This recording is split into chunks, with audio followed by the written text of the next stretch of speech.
wondered what it takes to be a chief of police or what it takes to transition from public service jobs? If so, hey, I'm Vicky, and this is the Just Be Better podcast where we explore the endless possibilities of professional growth, learning, and excellence. Today we have an ex-chief of police who transitioned to a leadership coach and mentor role, and he is here to share his journey with us. I'm very thrilled to have you here, Earl.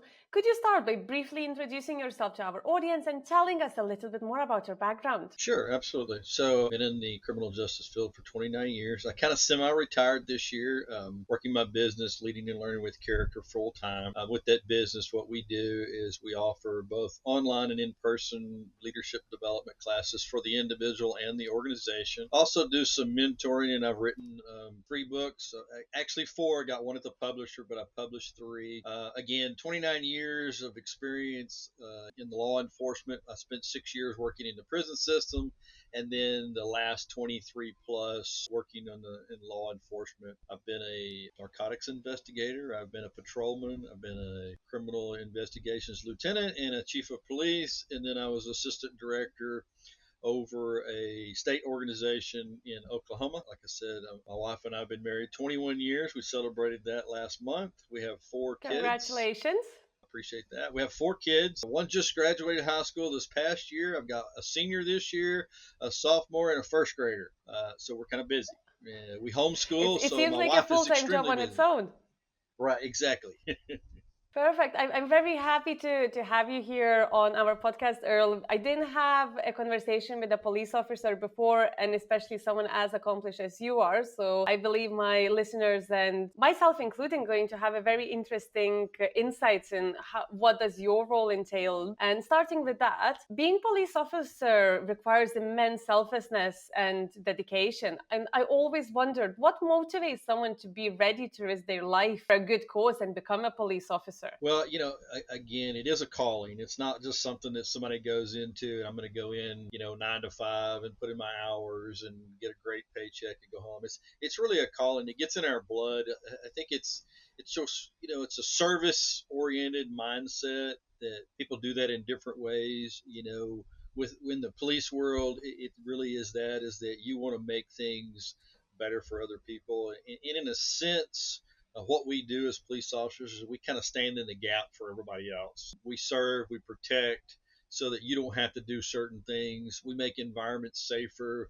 We provide those things where we react to things so that you don't have to. We train to do that. We get the mindset right to do that. Again, it's really a calling that we have, that it kind of gets in your blood, and it's one of those things that when you do that and it gets there, and it's anybody's passion. When it comes that way, it's like you put much more into it. And so, yes, there are some difficult things that we have to do. We do have to do a lot of sacrifice. We do have to be willing to put ourselves on the line. But, a lot of people do in different ways. It's just probably a little more prominent in the police world. What would you say were some of the most significant challenges you had to face during your time as a police officer? Well, dealing with people in general is a challenge. Now, that's both externally and internally because we're all dealing with personalities, right? For me, one of the biggest challenges ever was that when I was a police chief, one of the cities I was a police chief, we lost an officer in the line of duty. And so leading a group of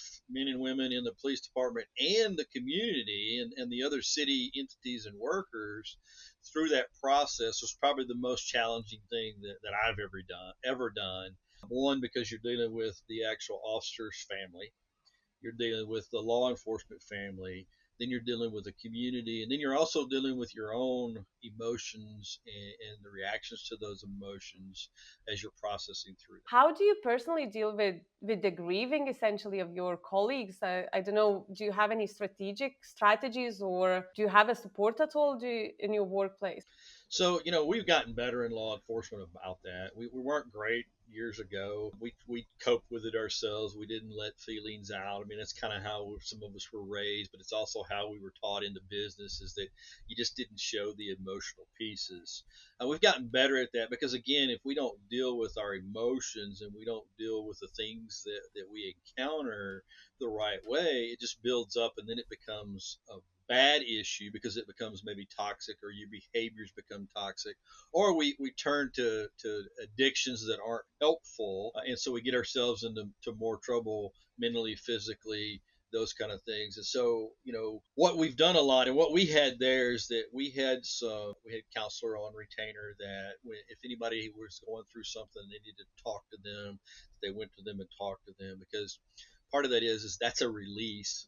And when you're talking about mental health and you're talking about dealing with some of the situations that police officers and firefighters and those of the first responders that are out there that see lots of stuff that the normal person doesn't see, having the right coping method and mechanisms in place helps, but also understanding what things are going to trigger my mind and my thoughts that maybe go back to something that I saw or I experienced, but I kind of just suppressed it because I didn't want to deal with it, or I had to keep moving forward because the job, the mission, the things that you have to accomplish doesn't stop, even though you may hit something challenging like a loss or an injury and those kind of things. And so we've put those things in place where we had counselors there that were available, that I made sure that as a group we utilized that. If someone needed to talk, if someone needed to vent, if someone needed the time off, kind of just to reset, we tried our best to provide that. And I think having those things in place, and then we also have peer groups that are our other officers that have been through some things, that they've also been through some training that helps them talk to other people. Just listening sometimes. I tell people all the time, you don't have to say anything. A lot of times, me just sitting here and listening to you tell me what you're going through, that's a release for you. No judgment. There's nothing there. It's just that Mm. I'm an avenue that you can bounce something off of. And so putting those things in place, utilizing them, but knowing that even in that we still have a daily job that we have to do. So we have to deal with the emotions and our reactions to that while still going out and having to serve the public and do the job that we're called to do. Unfortunately, one of the fascinating statistics that men essentially is much worse at expressing their feelings, which is sad. And as we know, majority of police officers are men as well. From your experience, can you see when working with police that men are more likely like, oh, I'm fine, don't worry about me, compared to women? No, so we've gotten, excuse me, we've gotten better at that. So for sure, I think that's the way we grew up. A lot of us, that we were taught Mm. that we didn't get overly emotional, we didn't show our vulnerable side, and then as police officers, we even did that even more so. Is that, I tell people it's like it's okay to have that. Now, what you don't want to see from me as the police officers, you don't want to see me fall apart. There's a difference. I can process the emotional things. I can have the feelings. I can express those and talk to somebody, and still go out and do my job. What happens though is that we try to suppress that, and again, we don't do a great job of that. And so we've built that up for so long, and there was a stigma for so long that you just didn't Mm. talk about it. You didn't share. You didn't process through that. What we realized, and I wish it was sooner rather than later, but later's better than never, is that when we didn't express ourselves, we didn't find the outlet to talk about it or find the peer support and the other groups that could help us, it never went away. It just built up and built up until, like anything, at some point there has to be a release. And it was never good the way we used to do it. And so you're absolutely right.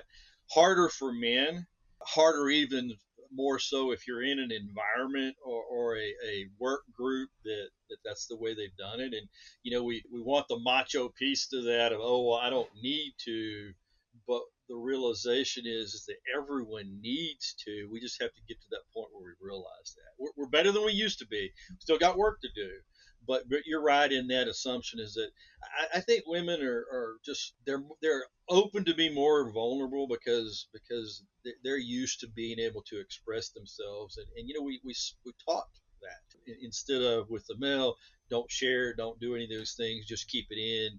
you'll figure it out. It's just changing that thought process. I'm very glad to hear and to see is essentially in action how it's changing and how more of a positive reinforcement becomes towards mental health and supporting people who are struggling. But talking more about positive things, can you share a memorable experience from your time on the force as a police officer that had a profound impact on yourself?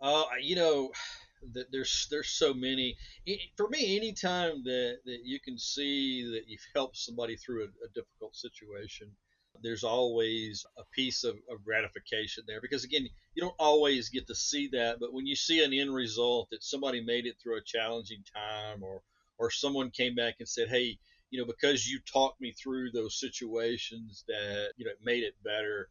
I've had a few people that indirectly through other people, they've come back and said that when they were dealing with some loss and some tragedy and just a difficult time, that the way myself and some other people responded to them and made them feel important, and worked through that with them made a huge impact on them. And so anytime you hear that or feel that, that's huge.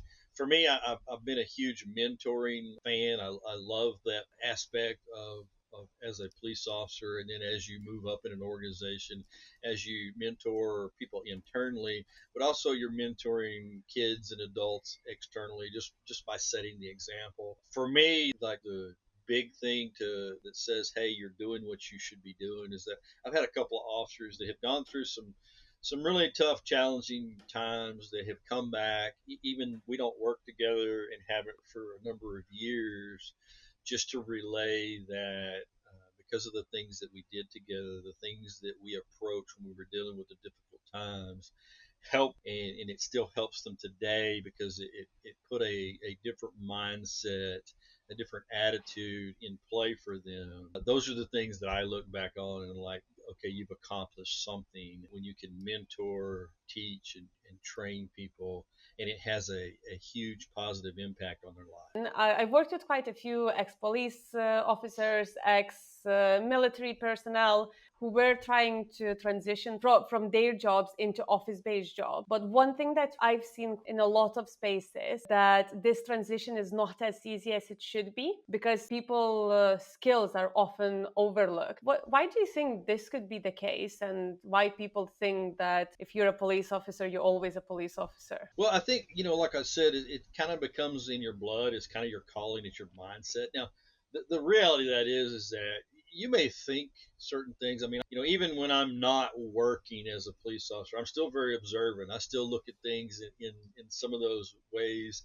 If I go into church, I'm not sitting on the front row. I don't want people behind me. Anywhere I go, you're always thinking like that, because you've done it for so long. You've trained yourself to be observant. You train yourself to be hyper vigilant. And so it's anything that you've done for a number of years, it's hard to take that piece and say, okay, I'm just not going to do that. Mhm. Now, the mindset transition is a little bit different.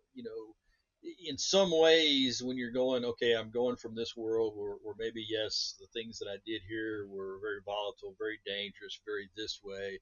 And now maybe I'm moving over to kind of slowing that down. I'm going to the corporate world. I'm in the office, or I'm interacting with people differently.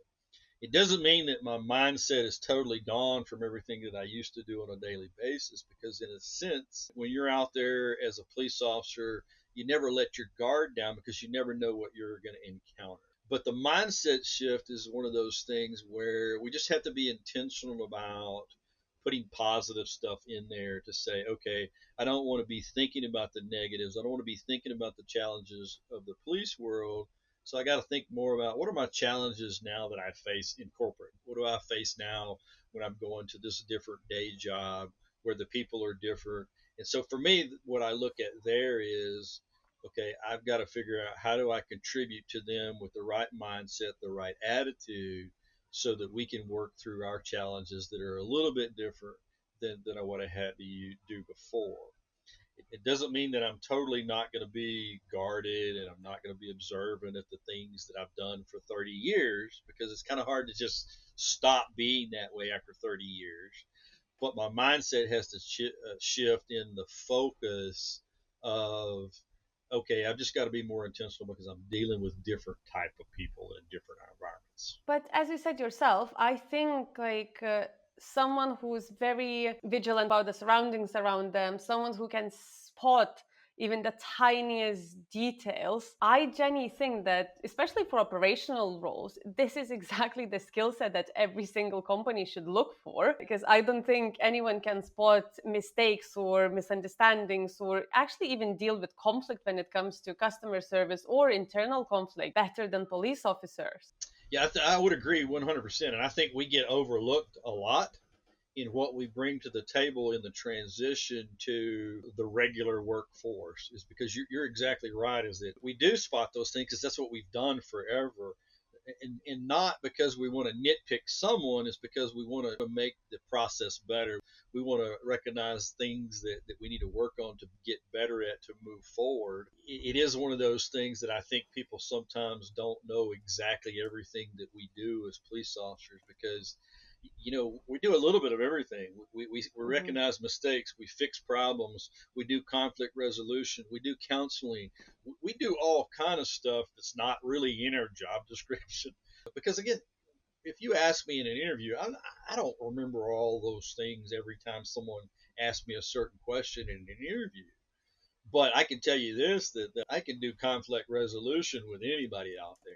I can address the difficult topics. I can have difficult conversations about things that are hard that most people don't want to address because when you've done that for 30 years, it's easy to just say, hey, the easy thing is to address those so that we get better moving forward. And I think you're right. There's a lot of talent there that I think gets overlooked. So the best ones, are those that again, they have gotten themselves the right mindset, the right attitude. That means that I'm not gonna let the negative stuff create a negative mindset, negative attitude with me because everything we deal with is not negative. It's what is prominent because that's what we remember. It's just like the things that you see in the media.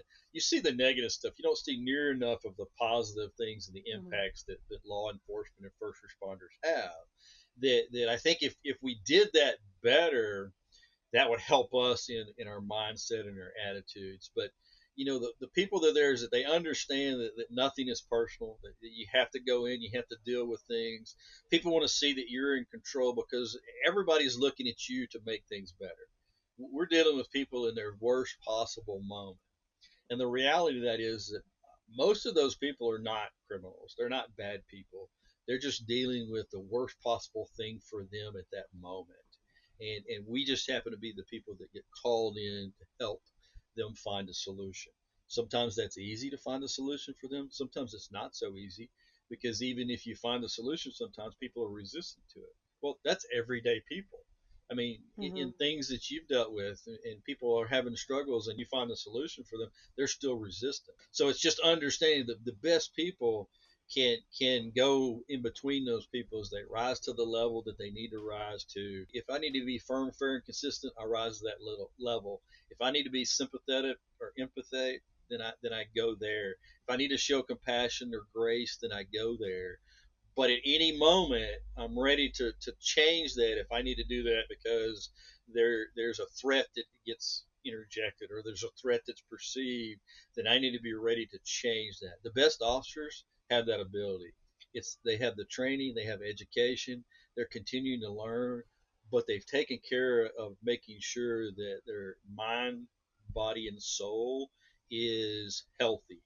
That they don't take Mhm. things personal, that they don't let the negative things that they encounter and deal with make them into that kind of person. It's just a combination of that skill of maintaining a high level of character and standard, being accountable to yourself and each other, and being adaptable in any situation of what you may have to do to resolve a situation. So I think I would summarize that as extremely operational, organizational, and excellent communication skills. Yes, yes, for sure. The one thing for sure, you have to be able to communicate. I think that every single police officer, ex-military veteran, or anyone in medical field should have excellent communicator at the top of their CV. Because I've heard some of the situations from medical field. I worked in a career industry before. And some of the conversation that people in fields like yours have to have, like, I don't think I could handle that, not even a 10th% of that conversation. And then, as you said correctly, that media unfortunately doesn't get clicks for positive news that much. So for them, portraying the negative side is much more convenient, Mm-hmm. which is an absolute shame on the whole profession. Right. So then, obviously, yourself, you were very successful as a police officer. You ended up being a chief of police. What were your primary responsibilities, and how did your role differ from other positions within the force? So as the chief, you're the face of the department, but you're also really, in a lot of ways, you're face of whatever community or entity that you're serving, because you're actually bridging the gap. There's several things there. You wear several hats. Is that one? You got to take care of the folks internally, but you're also taking care of the needs of the people that you're serving. And so, as a chief of police, you're out there in the community, you're connecting to them. One of the things I always try to get everybody to understand is that you're meeting them where they are. And the real aspect that I think people miss a lot when it comes to police and serving is that everything that we do is customer service. Every encounter we make is customer service. We're dealing with people that are having their worst possible moment. We're dealing with people that are going through different things, and then we're encountering regular people that don't have issues, but that maybe they want to talk, or they want to say hello, or they want to connect in some way. And so I think if we could just get folks to kind of shift the mindset just a little bit and understand that when I'm doing customer service, it doesn't mean that every issue you have that you're right, but I need to help you find the right solution. And so every time I deal with someone, I'm helping them find the right solution. And so does that make them right? No, but what it makes them is that they're vulnerable and they need the help in us to do that. And so, as the chief, you've got to bridge that gap. You got to find ways to close that. Again, for the outside world and internally, you got to be the counselor. You got to be the mom, the dad. You got to be the person that kind of brings everything together. You listen to everything, you hear that, and then you find the solutions, and then you do that in ways where you're working together. And so, with a chief, or honestly anybody that rises up in any organization at that level, your role is to guide. Your role is to set the example. Your role is to mentor, to teach, to train. It really is a lot like being a parent. Is that really you're a jack of all trades and trying to put out the best possible person, the best possible officer, the best possible citizen, the best possible whatever, to go and interact with the people, because in it you're building connections, you're building relationships, you're building partnerships. Is that we're trying to work together to meet the needs. And you don't get that if you're not out there amongst the people. You don't get that if you just sit in the office. And there's plenty of times you have to sit in the office, but as that chief, man, that is your role, is to make those connections, to find solutions, to meet the needs of the people that you serve, and the people that you work with, that in that sense you're also serving them. And so for me, it's bridging those gaps and finding ways to work together to build the right relationships and partnerships. And then, when transitioning, obviously, from police officer to chief of police, what was the most unexpected trait you had to learn to get to that role? The biggest thing is it goes back to the communication piece.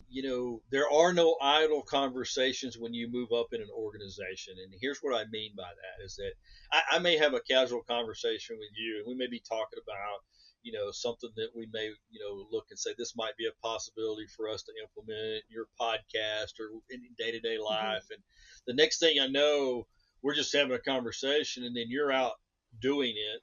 And all I was doing was having a conversation. And so when you move up in an organization, people are looking for ways to connect. And so they're listening to certain things. And even if you're not saying, go do this, sometimes people feel like because you're having that conversation, that I need to do an action item. One of the things I had to learn was is that if I wanted someone to do something, then that I needed to make sure that I told them that.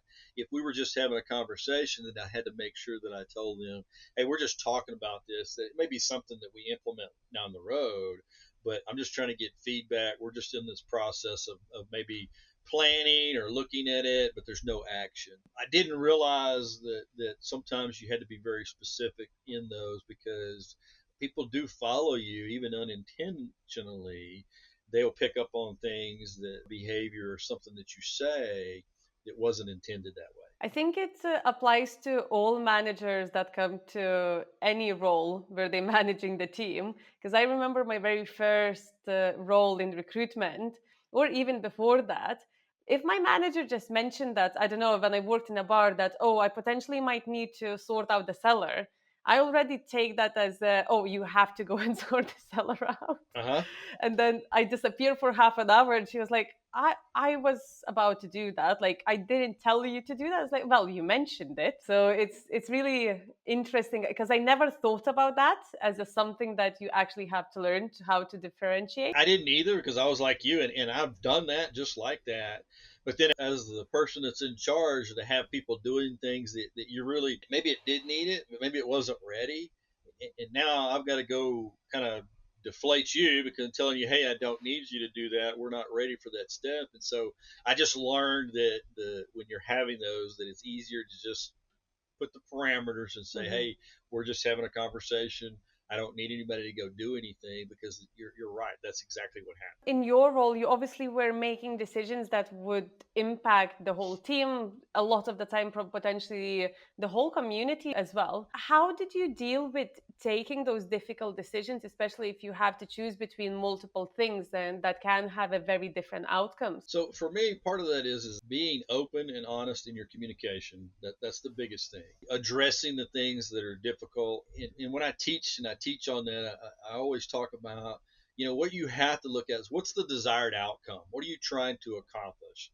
And then you have to figure out, how do we get there? Well, when we talk about those things, we're looking at our training, our experience. We're looking at the facts that we have, and then again, what are we trying to accomplish? And I tell everybody all the time is that there's times when, as the administrator, as the chief, as the person that's in charge, I can get a lot of feedback from people. If we do that the right way, we get that all the time. But there's also times when something happens that you have to trust the person's in charge is going to make the right decision based on the desired outcome. And so I tell people, it's like, there's going to be times that it's just going to be, because we have to do this. I have to make a decision, and you're going to have to trust me. Now, if we do that the right way, that trust and that respect is built there. So if I do that and it's a really bad result, and it keeps being a bad result, then you're not going to trust me and respect me to do that the right way.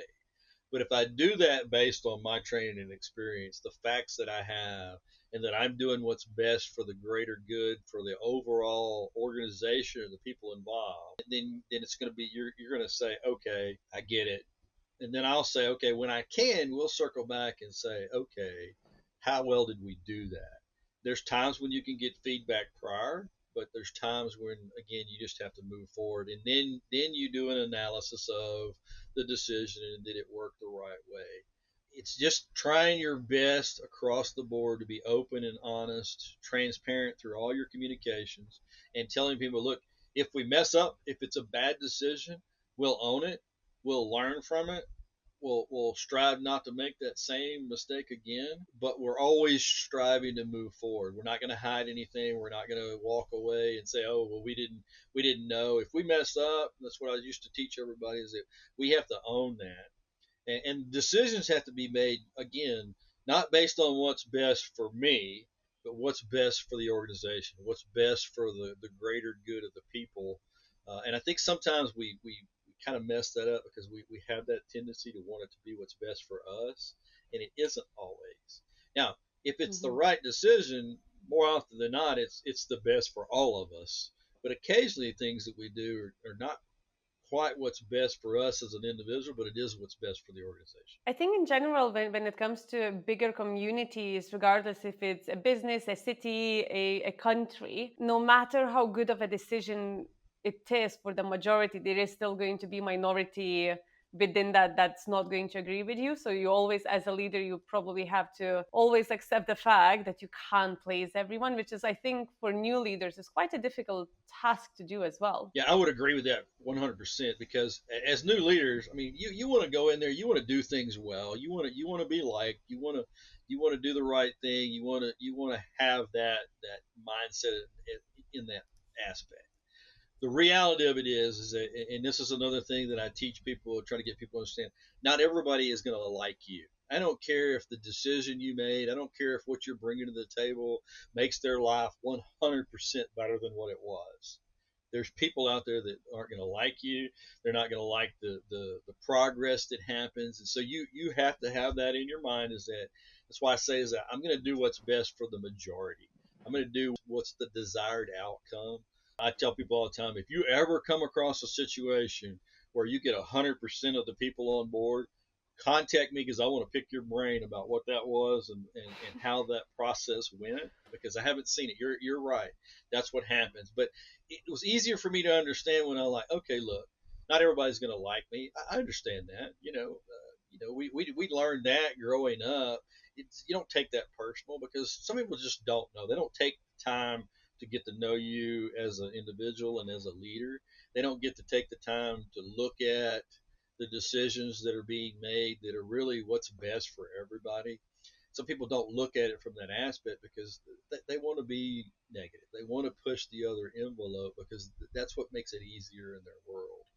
But as I realized that that was going to happen, then I knew that every time I had to focus on what's the desired outcome? What are we trying to accomplish? And is this decision what's best for the majority, even if there's going to be some people that don't like it? And that's where you got to get to. And then talking about new leaders and mentoring, you obviously went from chief of police to opening your own leadership coaching and mentoring business. How did that transition happen? What was the light bulb moment for yourself that, oh, I can do this, I should do this? So when I became a chief of police back in 2014, about two and a half, a little over 2.5 years in, the political landscape changed around me, and I found myself out of a job as the chief of police.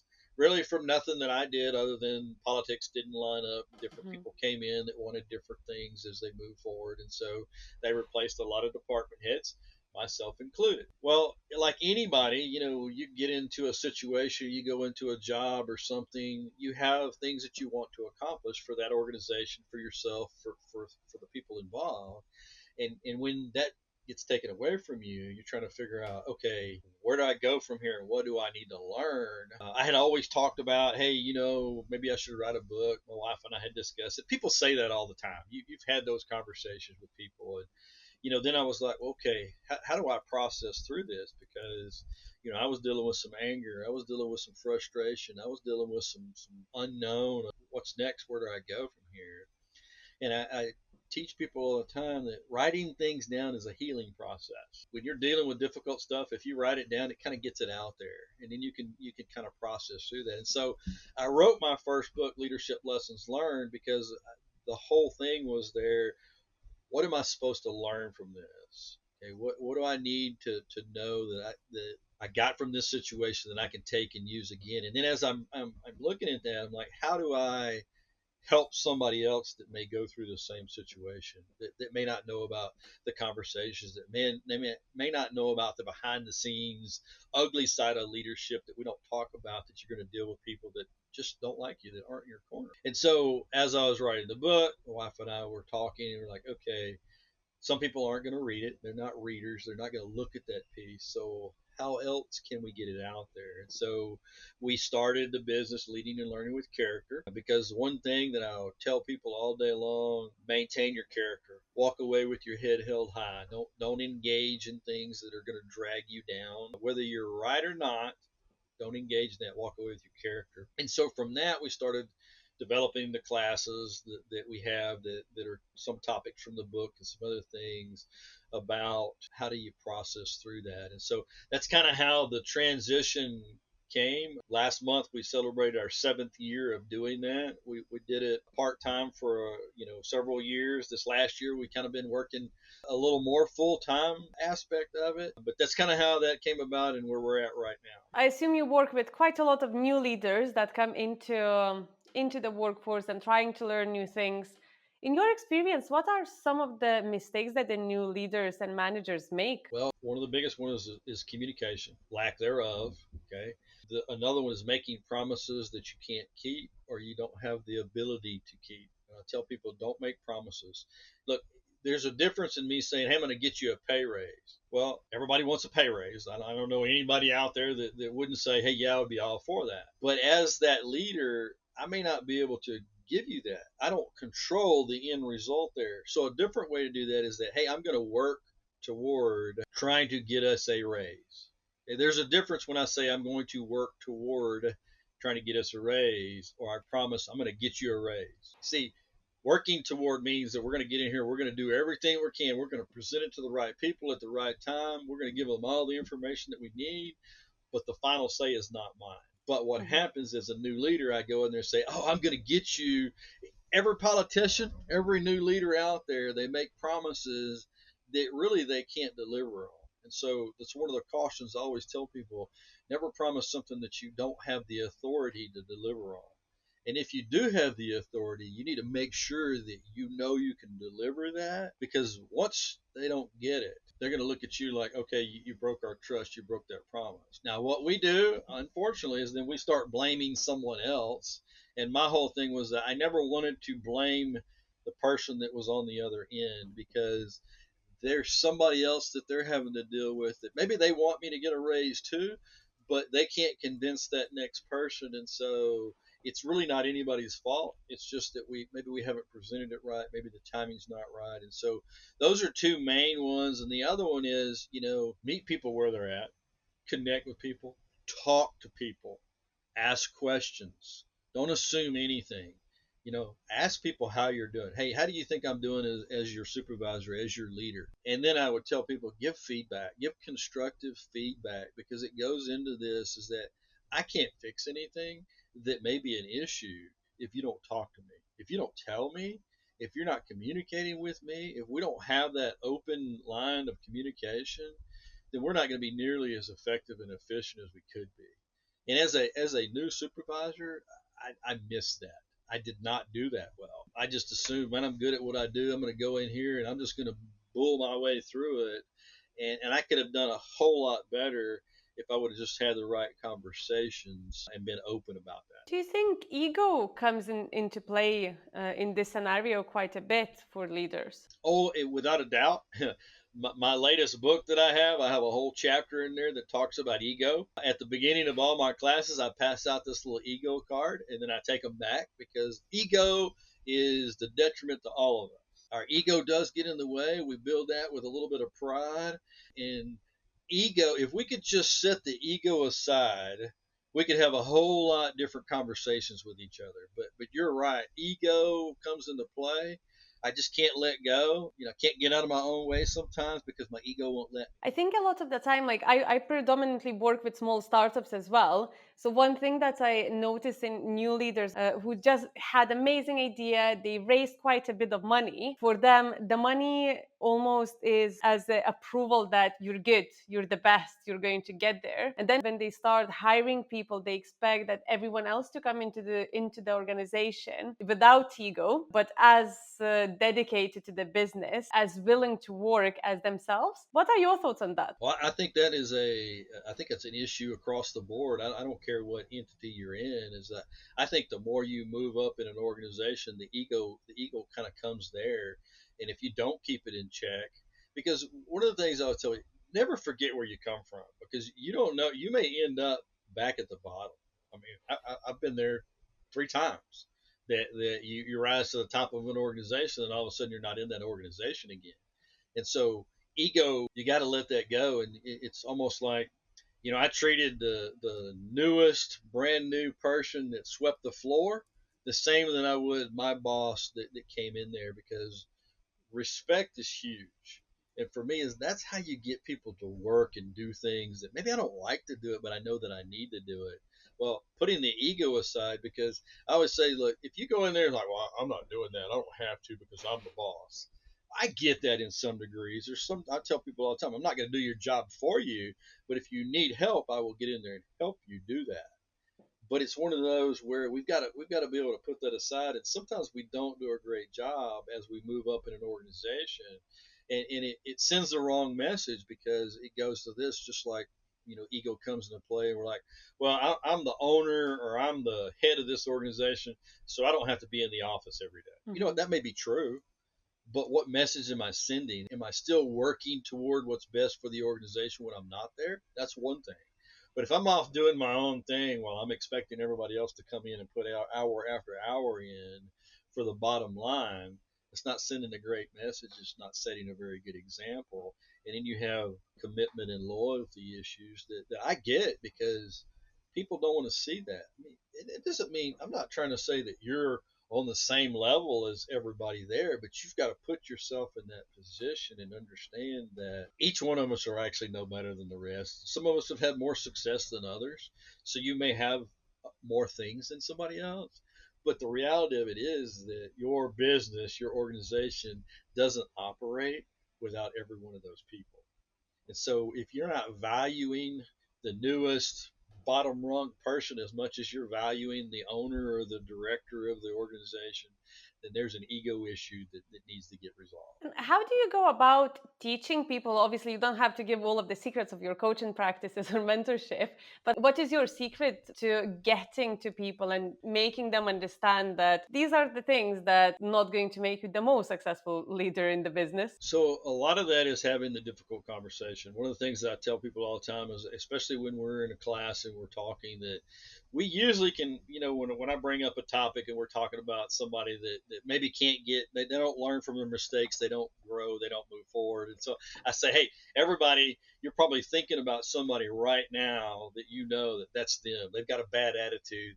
They've been toxic. They've been whatever that is. And I say, okay, so right now, some of you can't think about anybody. Nobody's popping in your head.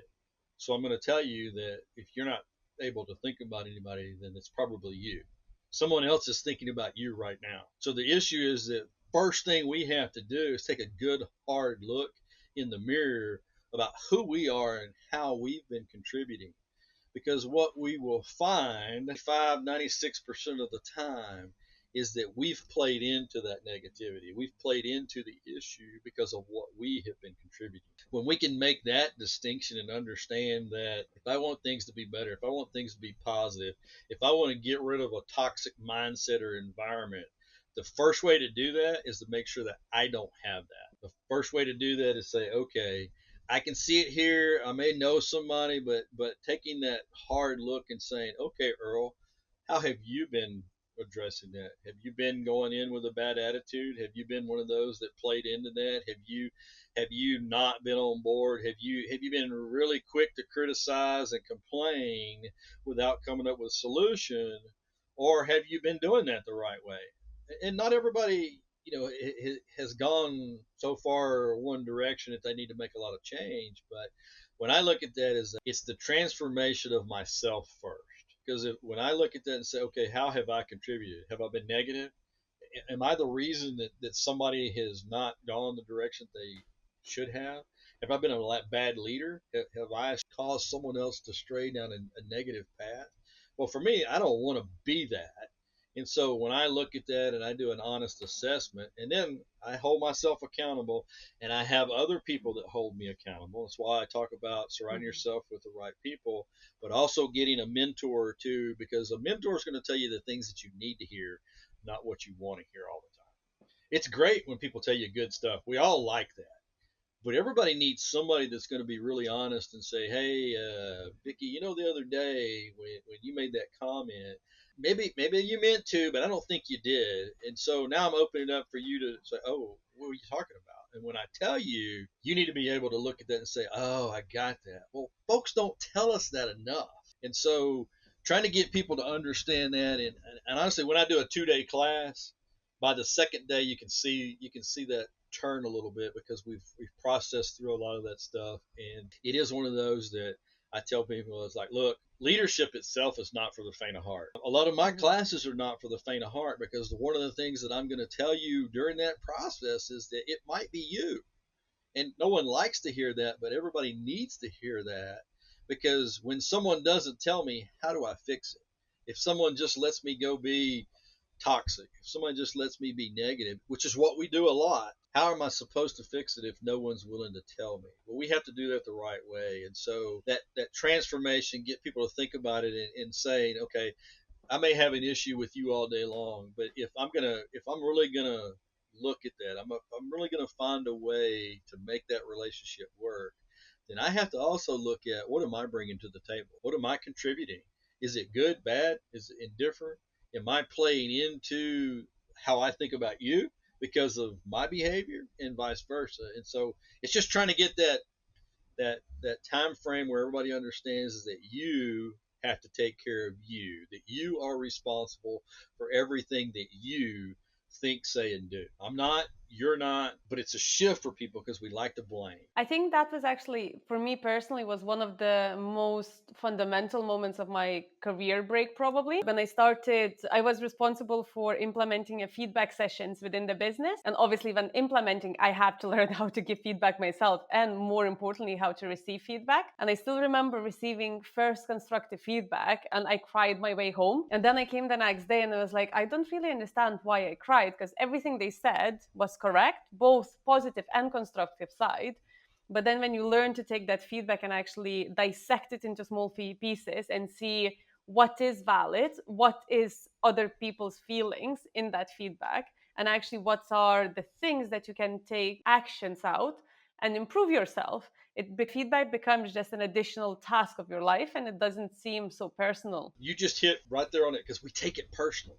Every time somebody tells us that they don't like something that we did, or that we could improve, that we could be better, the first inclination that we want to do is take it personal. And so I tell everybody, like, look, there are situations when I know it's going to feel personal. I've been there where it felt personal. And sometimes I would argue maybe it was. But when you're doing it, it's not personal. I never gave anybody constructive feedback on an improvement that they needed to be made because of anything personal. We're not going after the individual, we're going after the behaviors, the production, the other Mhm. side of that. And so that's why I tell people, it's like, look, I'm not after you. I'm after the mindset. I'm after the attitude. I'm after the production. I'm after the behavior that needs to improve to meet the standard, not you personally. But we do. We take that personal thing, and just like you, I've had a lot of people, it's like, it's there. And once you take it personal, I'm now closed. I'm not hearing anything that Mhm. you're saying, even if it's 100% dead on.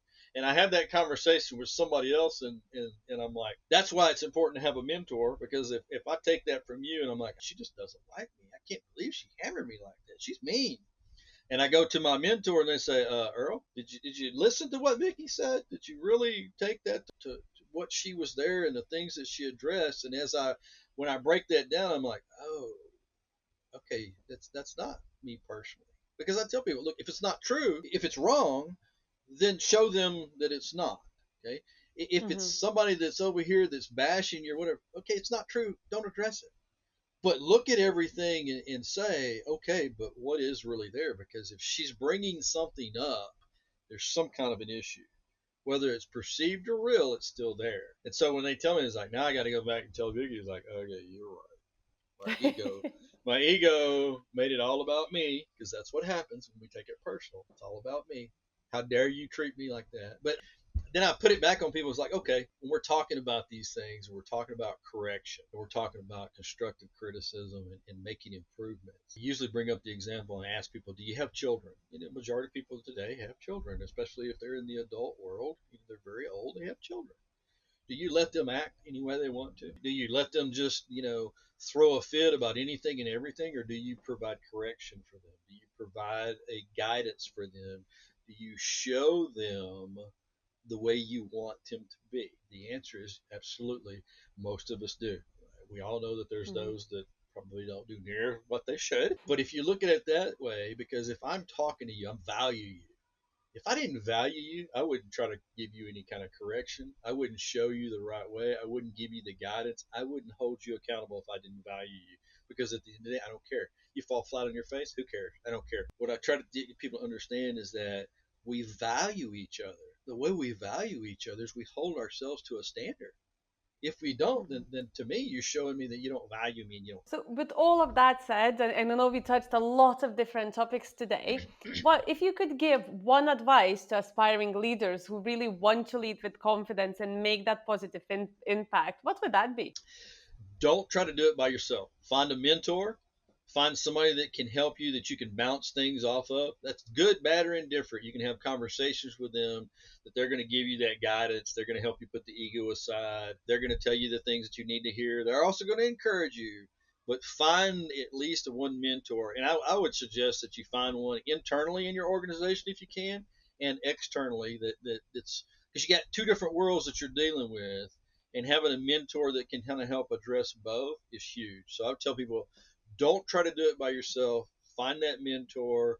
Find someone that can help you find a mentor, because you're going to be better as a leader, as a person, as an individual as you move forward if you do that. I think one thing that I would like to add to what you just said, that don't be scared to reach out to people who might be your mentors, because I know it might be scary at the very beginning, but then you reach out, they'll realize that everyone is just humans, and they most likely, if they have time and capacity, they will be there to tell you, yes, I can mentor you. Because I know a lot of people, especially in more junior positions, they are, oh no, I can't reach out to this director because they're going to tell me to F off and all of that. Yeah, you're absolutely right. And I would tell the person that's in the position to mentor, hey, if you can't, be honest with them. Don't act like it's a burden. But you're right. Have a conversation. Reach out to somebody that maybe you're like, man, I really like this person. I like their what they stand for. I like their standard. Talk to them, okay? Because you're not going to know. Most people aren't going to go up to you and say, hey, Vicky, I'd really love to mentor you. Then you're like, what does that mean? So it really needs to come from us to say, hey, Vicky, I really like what you stand for. I like your standard.